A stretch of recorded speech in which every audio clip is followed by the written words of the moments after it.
और बड़ी खबर, दिल्ली में छठ पर छुट्टी का ऐलान किया गया। सीएम रेखा गुप्ता ने छुट्टी का ऐलान किया है। 27 अक्टूबर को दिल्ली में सरकारी अवकाश की घोषणा खुद मुख्यमंत्री रेखा गुप्ता की तरफ से की गई। एक तरफ तैयारियां लगातार तेज हैं और दूसरी तरफ छठ पर छुट्टी की है घोषणा जो है वो खुद मुख्यमंत्री रेखा गुप्ता की तरफ से की गई।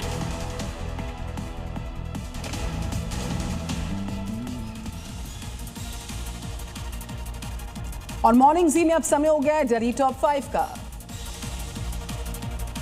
दिल्ली पुलिस की क्राइम ब्रांच ने कुख्यात हथियार तस्कर को राजस्थान के अलवर से गिरफ्तार किया। आरोपी लंबे समय से फरार था। उस पर कोर्ट से गैर जमानती वारंट जारी था। आरोपी पर हत्या के प्रयास, डकैती, गैंग एक्टिविटी से जुड़े 15 से ज्यादा मामले दर्ज हैं। पुलिस ये पता लगा रही है कि किस किस गैंग के आरोपियों को इन्होंने हथियार सप्लाई किए हैं।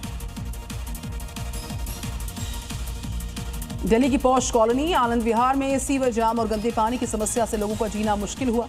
घरों, पार्किंग एरियाज में सीवर का पानी भर गया, जिसके चलते मच्छर पनप रहे हैं, बीमारियां बढ़ रही हैं। स्थानीय लोगों ने आरोप लगाया कि एमसीडी और जल बोर्ड और विधायक से 75 से ज्यादा शिकायतों के बावजूद कोई एक्शन नहीं हो पाया। दिल्ली साइबर सेल ने गुजरात से 2 साइबर ठगों को गिरफ्तार किया। आरोपी फर्जी खाते खोलकर ठगी की रकम निकालते थे। जांच में सामने आया एक सरकारी अस्पताल की नर्सिंग अधिकारी से 7 लाख रुपए की ठगी की गई। पुलिस ने झारखंड और गुजरात में छापेमारी कर आरोपियों को पकड़ा और 3 मोबाइल के साथ 5 सिम कार्ड बरामद किए। दिल्ली के गोकुलपुरी इलाके में एक 37 साल के डिलीवरी बॉय गुलफाम से उसका नाम पूछने के बाद बेरहमी से हमला किया। घटना वाल्मीकि मोहल्ले की है, जहां पर गुलफाम को ईंट से, डंडों से, लात घूंसों से पीटा गया, जिससे वो गंभीर तौर पर घायल हुए। फिलहाल पुलिस ने मामला दर्ज किया। मेडिकल रिपोर्ट और सीसीटीवी फुटेज के आधार पर जांच शुरू की। दिल्ली पुलिस क्राइम ब्रांच ने गांजा तस्करी करने वाले गिरोह के सरगना को मैंगलोर एयरपोर्ट से गिरफ्तार किया। आरोपी दुबई से भारत लौटा था, जो थाईलैंड से गिरोह को ऑपरेट करता था। आरोपी मुंबई, दिल्ली में गांजा सप्लाई करता था। पुलिस ने अब तक गिरोह के 4 आरोपियों को गिरफ्तार किया और पूरे नेटवर्क को खत्म करने में पुलिस जुटी है।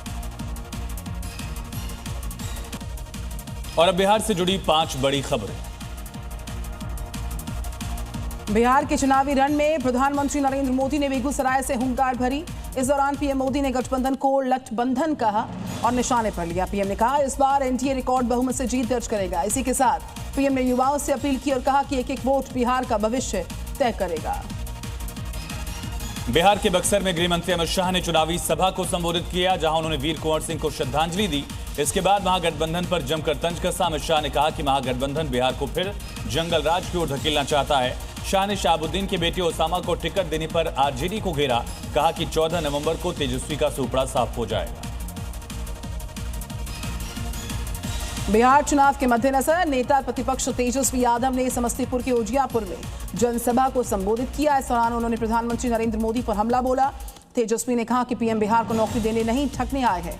तेजस्वी ने वायदा किया कि अगर उनकी सरकार बनती है तो हर परिवार को एक सरकारी नौकरी मिलेगी और महिलाओं को 2500 रुपए महीना मिलेगा। दरभंगा के रयाम चीनी मिल परिसर में तेजस्वी यादव ने जनसभा को संबोधित करते हुए कहा कि राज्य के बंद पड़े उद्योगों को फिर से शुरू करने की जरूरत है। इससे युवाओं को रोजगार मिल सकेगा। तेजस्वी ने रयाम चीनी मिल को चालू करने की बात कही और कहा कि अगर मौका मिला तो तय समय में काम पूरा किया जाएगा।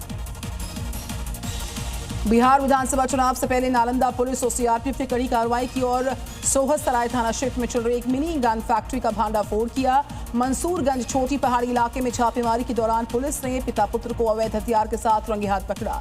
मौके से देसी कट्टा, बने हथियार, जिंदा गोली, हथियार बनाने की मशीन्स मिली हैं।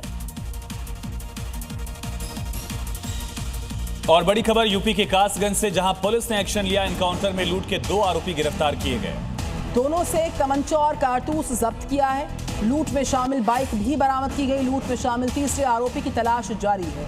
पेट्रोल पंप पर इन बदमाशों ने लूट की वारदात को अंजाम दिया था। पेट्रोल पंप सेल्समैन से लूटे थे 11,000 से ज्यादा रुपए।